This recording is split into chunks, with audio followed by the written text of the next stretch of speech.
Shri Uday Narayan Singh sir आए।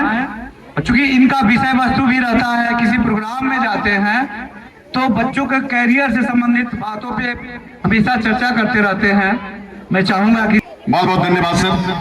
देखो, जिंदगी में बार बार ये अवसर मिलते नहीं है, सौभाग्य मिलता नहीं है। ये बड़ा परिश्रम और पराक्रम के बाद इतना सुंदर आयोजन किया गया है विद्यालय परिवार के द्वारा। तो आप पहले शांति से बैठ जाइए, तब 2 मिनट में अपनी बातें कहूंगा। यहाँ कहने के लिए कुछ शेष बचा नहीं, क्योंकि कैरियर गाइडलाइंस एंड काउंसलिंग का फॉर गर्ल्स का मामला है। और बैठ जाओ, ये सब भी बिल्कुल तैयार है। म्यूजिक बजा नहीं कि चालू, इनको ही नहीं समझ में आ रहा है कोई खड़ा है यार। हमारे बच्चे, चूंकि आप लोगों की व्यवस्था और हम लोगों की व्यवस्था थोड़ी सी अलग अलग है। राजकुमार प्रसाद जी से मैंने निवेदन किया कि अभी इन बच्चों को कहने के लिए और सुनाने के लिए कुछ शेष मंच पर बचा नहीं है। जो शेष बचा हुआ था ये प्रभारी थानाध्यक्ष महोदय जी ने पूरा कर दिया। जो आपकी समस्याएं हैं उस पर बड़ा ध्यान आकृष्ट किया, आप सभी का बड़ा जमीनी स्तर की बात की। तो कार्यक्रम चूंकि अपने लॉ में है और अंतिम दौर में है, तो मैं ज्यादा कुछ नहीं कहूंगा। सबसे पहले तो मैं राजकुमार प्रसाद जी को बहुत बहुत धन्यवाद आभार देता हूं कि आप जैसे काबिलियत रखने वाले लोग अगर विद्यालयों में हों, वो इस तरह का नजारा अक्सर देखने को मिल सकता है। पूर्वांचल में किसी प्राथमिक विद्यालय में यह कार्यक्रम देखने को नहीं मिला सर। मैं प्रत्येक महीने में 5 विद्यालयों के कार्यक्रम में जाता हूं, लेकिन किसी प्राथमिक विद्यालय में विद्वता से परिपूर्ण पूर्वांचल के समस्त विद्वत समाज को यहां बैठा करके इस कार्यक्रम को जिस तरह से आलोकित और अलंकृत किया है राजकुमार प्रसाद जी, आज तक ऐसा भाटपारानी और दरता ब्लॉक में कहीं नहीं हुआ है कि किसी प्राइमरी विद्यालय में किसी प्रोफेसर, किसी विद्वान को शिक्षा से जुड़े हुए सारे सुरमाओं को बुला करके एक मंच पर बैठा दें और इन बच्चों को आह्लादित और रोमांचित, हर्षित होने का अवसर प्रदान करें। इसके लिए मैं बहुत बहुत आपका प्रशंसा करता हूं, आभार व्यक्त करता हूं। ये आपका टीम वर्क किया है, पूरी टीम के, चूंकि ये टीम वर्क है। किसी भी विद्यालय में इतना बड़ा आयोजन सारे शिक्षकों के बगैर सहयोग का संपन्न नहीं हो सकता है।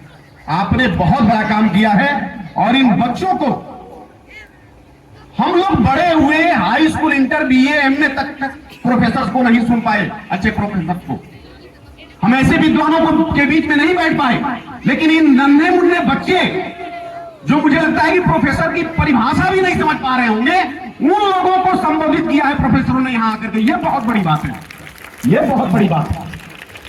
और मुझे लगता है कि आज यह विद्यालय अपने आप में गौरवशाली महसूस कर रहा है। हम लोग खुद महसूस कर रहे हैं, क्योंकि बहुत सारे कार्यक्रम में हम लोग जाते हैं लेकिन इतना विद्वत मंच नहीं मिलता जहां एक से एक विद्वान, एक से एक बुलंदी पाने वाले शख्सियत विराजमान है। हर किसी के पास इतनी क्षमता है कि उनको माइक दे दिया जाए तो घंटों बोल सकते हैं, उनके पास ऐसी क्षमता है। लेकिन उन सभी लोगों ने आपके कार्यक्रम को देख करके, आपको अपने सामने पा करके अपना बचपन याद किया है। उन्हें ऐसा महसूस हुआ है कि हम भी काश पुनः इस बचपन में चले जाते। वो गजल हम लोगों ने सुना था ना सर, कि ये शोहरत भी ले लो, ये दौलत भी ले लो, भले छोड़ छीन लो हमसे मेरी जवानी, मगर मुझको लौटा दो बचपन का सावन, वो कागज की कश्ती, वो बारिश का पानी। हम लोग आप लोगों को अपने सामने बैठा देख करके खुद को बचपन में चले गए। यहां तक कि हमारी बेटियों ने दहेज प्रथा पर जो कार्यक्रम किया, मेरी आंखें भर गई। बहुत सारी हमारी बहनें और माताएं जो पीछे बैठी हुई थी वो रो रही थी उनकी आंखों से। तो आप समझ सकते हैं कि यह कार्यक्रम कितना ऐतिहासिक, अद्भुत और बड़ा हो गया है।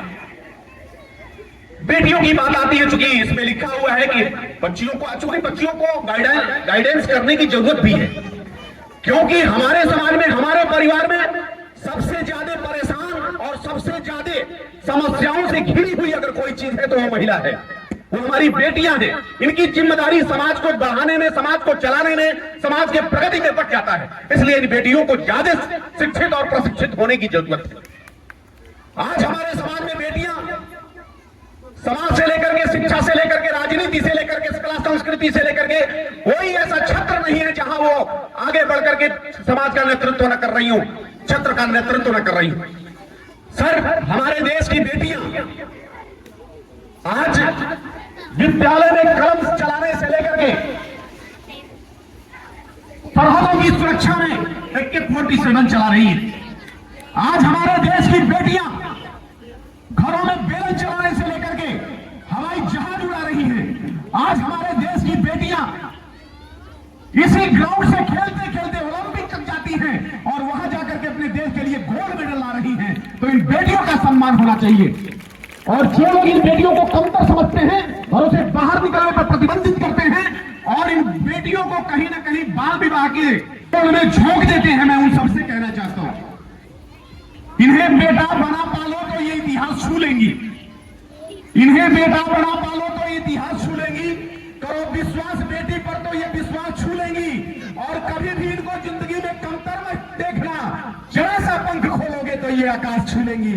जरा सा पंख खोलोगे तो ये आकाश छू लेंगी। बेटियों की बहुत बड़ी भूमिका है, बहुत बड़ी यहां संख्या भी।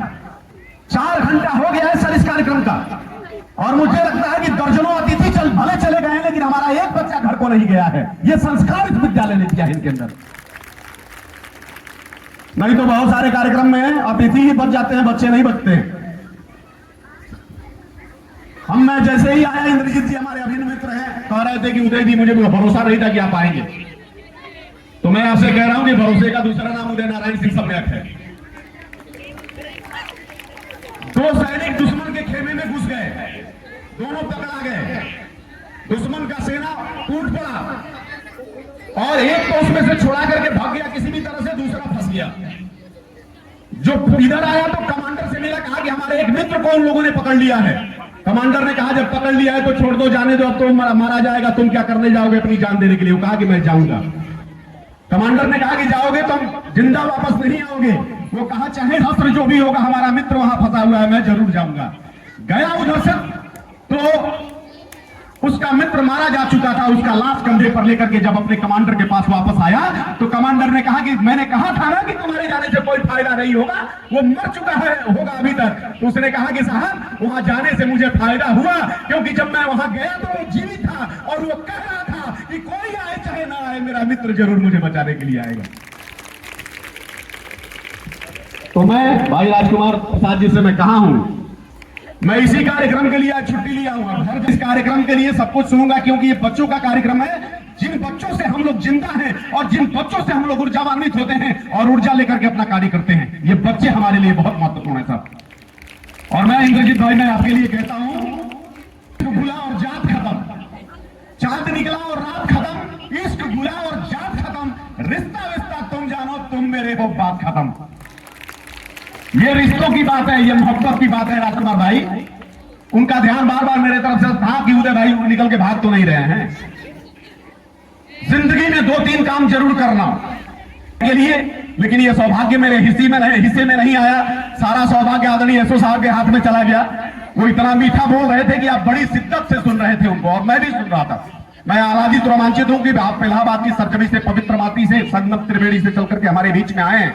मैं आप जैसे व्यक्ति को पाकर के आह्लादित हुआ। हमारे विराज भाई हैं, पूरा विद्वत समाज है, भाई अवधेश जी हैं, आदरणीय विद्यासागर सर को मैं पहली बार सुन रहा था, और पूरा मंच विद्वानों से भरा पड़ा है। ये केवल राजकुमार भाई और इस विद्यालय आदरणीय भृगनाथ सर के ये जो बच्चे हमारे प्रोजेक्ट लगाए हुए हैं, ये किसी प्राइमरी विद्यालय में दिखता है सर? हमने तो कभी नहीं देखा कहीं 1 to 5, 1 to 8 में कहीं देखने किसी विद्यालय में प्रोजेक्ट ये तैयार किया गया हो। ये पहला कार्यक्रम मैं स्वयं देख रहा हूं। मैं जिस विद्यालय में पढ़ाता हूं वो इंटर कॉलेज है। हम लोग इतना बेहतर प्रोजेक्ट नहीं बनवा पाते हैं बच्चों से। हमारे जीवन में पहला काम ये कि संकल्प जो भी करो पूरे मन के साथ करो, पूरे शिद्दत के साथ करो, पूरे मोहब्बत के साथ करो। हम अपने जीवन के 50% कार्यों को बिना मन का करते हैं, जिसका परिणाम हमारे पास होता है कि हम कहीं भी फेल्योर हो जाते हैं। जो भी काम आप मन से करोगे, ये केवल मन और मोहब्बत की देन है सर। इतना खूबसूरत नजारा राजकुमार भाई का जो शिद्दत है, मैं देखता हूं ये आदमी हमेशा कुछ नवीन निर्धारण के साथ, अपने साथी मित्रों के साथ, राज्यवर्धन जी के साथ, अन्य जो लोग हैं यहाँ लगे हुए हैं, अजय तिवारी जी के साथ, सारे हमेशा एक समीकरण बनाते रहते हैं। दूसरे कार्यक्रम में, पिछले साल भी हम लोग के कार्यक्रम में थे यहाँ और वो भी कार्यक्रम ऐतिहासिक था। आप सोच सकते हैं कि कोई विद्यालय केवल इस बात से चिंतित है कि हमारे विद्यालय का कोई एक बच्चा कहीं सेलेक्ट हो जाए छात्रवृत्ति योजना में, और इस विद्यालय के 5-5, 7-7 बच्चे साहब तालियां बजा करके इनका सम्मान होना चाहिए, इन गुरुजनों का सम्मान होना चाहिए। मैं आह्लादित रोमांचित हूं भाई। ऐसे आपके पास टीम है आदरणीय भृगनाथ सर, ऐसी टीम हो तो कोई भी इतिहास बनाया जा सकता है, कोई भी फैसला बदला जा सकता है, और कोई भी इस तरह का आलोकित करने वाला मंजर तैयार किया जा सकता है। तो आप जो भी करो पूरे मन से करो। कि खाना बनाने का जो कला है वो भी जो बेहतर तरीके से कर रहा है वो भी अपना जीवन बेहतर तरीके से जी रहा है। खेलने वाला व्यक्ति अगर खेलने के क्षेत्र में है, गाने वाला व्यक्ति अगर गाने के क्षेत्र में है, बजाने वाला व्यक्ति अगर बजाने के क्षेत्र में ही बेहतरीन कर रहा है तो उसका भी सम्मान मिल रहा है, वो भी आगे जा रहा है। आपको जो करना है आपको इसी स्तर पर सेलेक्ट कर लेना है और उसी रस्सी को अंतिम क्षण तक पकड़े रहना है और तब जाकर के आपको उस मंजिल तक जाकर के आप इतिहास रचेंगे साहब। मैं इसके लिए कह रहा हूं। दूसरी चीज संकल्प शक्ति का होना। जो संकल्प कर लो चाहे जो हो जाए वो कार्य करते ही रहो, छोड़ो मत। आजकल तो सरकारें बहुत सारी सुविधाएं दे दी है बच्चों को। हम लोग तो दो रुपया बाबूजी फीस नहीं जमा कर पाते थे किसी प्राइमरी स्कूल में। ये कैपेबिलिटी आपको विकसित करनी है। अभी दहेज की बात हो रही थी, ये दहेज इसके लिए है, दहेज जिसके पास पैसा नहीं, जिसके पास योग्यता और एबिलिटी नहीं है। आज जो बेटियां पढ़ लिख करके डॉक्टर, इंजीनियर और प्रोफेसर बन जा रही है ना, उनके पीछे लोग लाइन लगाए हुए हैं प्रोफेसर की, आप अपनी बेटी का शादी कर दीजिए हमारे बेटे से। तो आपसे मैं कहता हूं कि आप अपने अंदर योग्यता डेवलप करो। आप अपने अंदर जो ये परंपरा बनी हुई है कि जिन बच्चों, ये बच्चे प्राइमरी में पढ़ते हैं इनके अंदर तो वो सारी चीजें नहीं, इन्हीं प्राइमरी से निकले हुए चेहरे हैं सर। कोई इस पर विराजमान व्यक्ति के समय में प्राइवेट स्कूल था ही नहीं, था भी तो एक आध थे जिसकी क्षमता हमारे माता पिता के पास नहीं था। दूसरी बात कहता हूं कि माता और पिता का सम्मान करना सीख लो, क्योंकि दुनिया में केवल मां बाप ही हैं जो आपकी बेहतरी की हमेशा प्रार्थना करते हैं, बाकी दुनिया में कोई तुम्हारे साथ खड़ा नहीं है। तो इसलिए जो घरों में आलोचना करते हो, उनको डांटते हो, उनको गालियां बकते हो, उससे बाहर निकल करके उनको पूजा करना शुरू कर दो।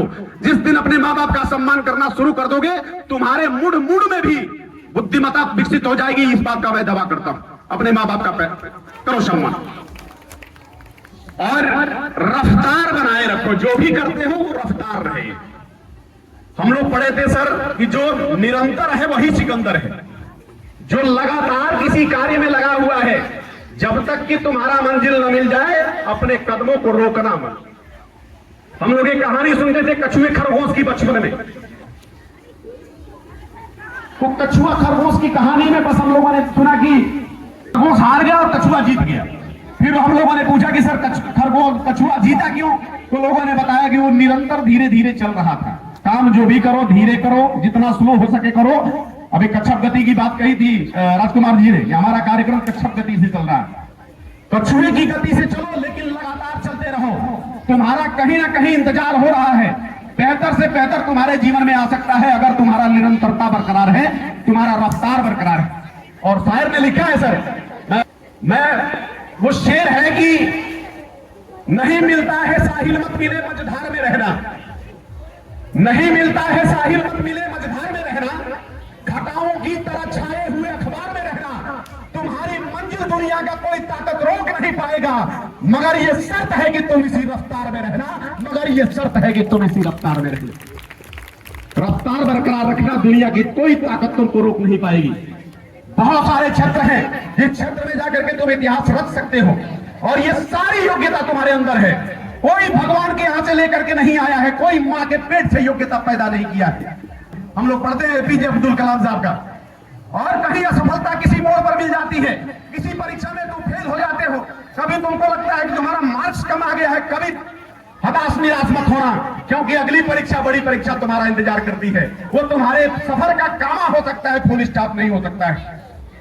एपीजे अब्दुल कलाम साहब जब एनडीए की परीक्षा देने के लिए उत्तराखंड में गए थे, बहन के पास पैसा नहीं था, किराया नहीं था, अपनी बहन का गहना गुड़िया बेच के गए थे और वहां पर गए तो एनडीए में फेल हो गए, उनको सेलेक्ट नहीं किया गया।